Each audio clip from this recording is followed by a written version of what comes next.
Hello friends, ഇന്നത്തെ എൻ്റെ പുതിയൊരു വീഡിയോയിലേക്ക് എല്ലാവർക്കും സ്വാഗതം. ഇന്ന് എൻ്റെ ഇൻട്രോ ഇങ്ങനെയായി പോയിട്ട് എനിക്ക് ഇൻട്രോ എടുക്കാൻ പറ്റിയില്ല. അപ്പോൾ ഞാനിന്ന് എൻ്റെ വീട്ടിലാണ്. വിഷുവിനാണ് വരാമെന്ന് വിചാരിച്ചിരുന്നത്. സാധാരണ വിഷുവിൻ്റെ അന്ന് ഫുഡൊക്കെ കഴിച്ചിട്ടാണ് വരാറ്. അപ്പോൾ ഇങ്ങോട്ട് വീട്ടിലേക്ക് വരുന്ന ഒരു അത്യാവശ്യ കാര്യം ഉണ്ടായിപ്പോയി. അപ്പോൾ അങ്ങനെ വന്നതാണ്. എന്തായാലും വന്നല്ലേ കുറച്ച് ദിവസം നിൽക്കാമെന്ന് വിചാരിച്ചു. പെരുന്നാളിൻ്റെ അന്നാട്ടോ ഞാൻ വന്നത്. പെരുന്നാളിൻ്റെ അന്ന് ഞങ്ങളുടെ പൂരമായിരുന്നു. അപ്പോൾ ഞാൻ പെരുന്നാളിൻ്റെ അന്ന് തന്നെ വേറെ വ്ളോഗ് ഇട്ടുണ്ടായിരുന്നേ. അപ്പോൾ അന്ന് വൈകിട്ട് വീട്ടിലുണ്ടാക്കാമെന്ന് വിചാരിച്ചാണ് ഈ തരിക്കഞ്ഞി. അപ്പോൾ അവിടുന്ന് ഉണ്ടാക്കാൻ വേണ്ടിയിട്ട് തേങ്ങ ഒക്കെ പൊളിച്ച് വെച്ച, പക്ഷെ ഉണ്ടാക്കാൻ പറ്റിയില്ല, അങ്ങോട്ട് പോകുന്നില്ല. ഞാൻ ഇവിടെ വന്നിട്ട് അതിലുണ്ടാക്കാമല്ലോ. അപ്പോൾ ഇന്ന് അതങ്ങ് ചെയ്യാമെന്ന് വിചാരിച്ചു. ഞാൻ തരിക്കഞ്ഞി ആദ്യമായിട്ട് കഴിക്കണത് ഏകദേശം ഒരു 10 വർഷം മുന്നേ ഞങ്ങളുടെ വീടിൻ്റെ തൊട്ടടുത്ത വീട്ടിൽ ഒരു മുസ്ലിം ഫാമിലി വന്നിരുന്നു, പുതുതായിട്ട് താമസം തുടങ്ങിയിട്ട്. അപ്പോൾ അവർ താമസം തുടങ്ങിയിട്ട് ആദ്യത്തെ പെരുന്നാളായിരുന്നു. അപ്പോൾ അവർ കുറേ സാധനങ്ങളൊക്കെ ഉണ്ടാക്കിയിട്ട് കൊടുത്തു. പത്തിരി, ചിക്കൻ കറി, അവർ പലഹാരങ്ങൾ, അങ്ങനെയൊക്കെ അതിലുണ്ടായിരുന്ന ഒരു സാധനമായിരുന്നു ഈ തരിക്കഞ്ഞി. അപ്പോൾ വീട്ടിലെല്ലാവർക്കും അത് കുടിച്ചപ്പോൾ ഭയങ്കരമായിട്ട് ഇഷ്ടമാവുകയും ചെയ്തു. അപ്പോൾ എങ്ങനെയാണ് ഉണ്ടാക്കണമെന്നൊക്കെ ചോദിച്ചിട്ട് പിന്നെ ഞങ്ങൾ അങ്ങ് ഉണ്ടാക്കി തുടങ്ങിയതാണ്. ഇപ്പം ഉണ്ടാക്കിയിട്ട് കുറേ കാലമായി. അപ്പോൾ പെരുന്നാളായപ്പോൾ ഉണ്ടാകണമെന്ന് എനിക്കൊരു ആഗ്രഹം ഉണ്ടായിരുന്നു. അപ്പോൾ അത് വീട്ടിൽ വന്നിട്ട് ഉണ്ടാക്കാനുള്ള പരിപാടിയാണ്.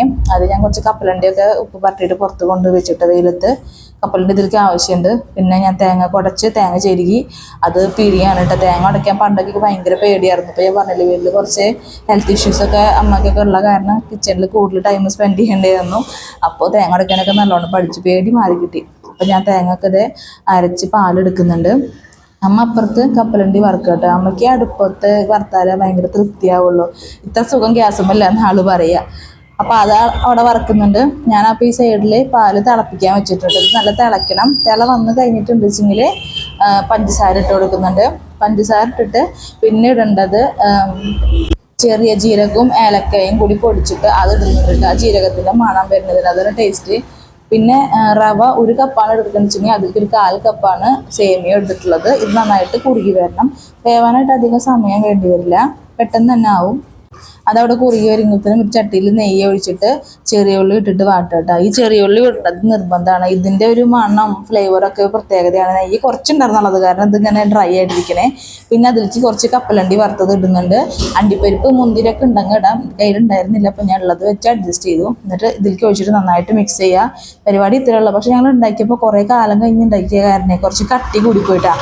അപ്പോൾ പിന്നെ രണ്ടാമത് അമ്മ പാല് എടുത്ത് പിഴിഞ്ഞ് ഇതുപോലെ ചട്ടി വേറെ പാത്രത്തിലിട്ടിട്ട് പഞ്ചസാരയൊക്കെ ഇട്ട് തിളപ്പിച്ചതിന് ശേഷം ഇതിലേക്ക് ഒഴിച്ച് മിക്സ് ആക്കിയതാണ്. ഈ പാകം പരുവം കറക്റ്റായിരുന്നു കേട്ടോ. അപ്പോൾ അത് ഉണ്ടാക്കി കഴിഞ്ഞു. ഞങ്ങളെല്ലാവരും അത് കുടിക്കാൻ കുത്തിയിരുന്നേ. അപ്പോൾ ഇതിന് നാത്തവും വന്നു കേട്ടോ.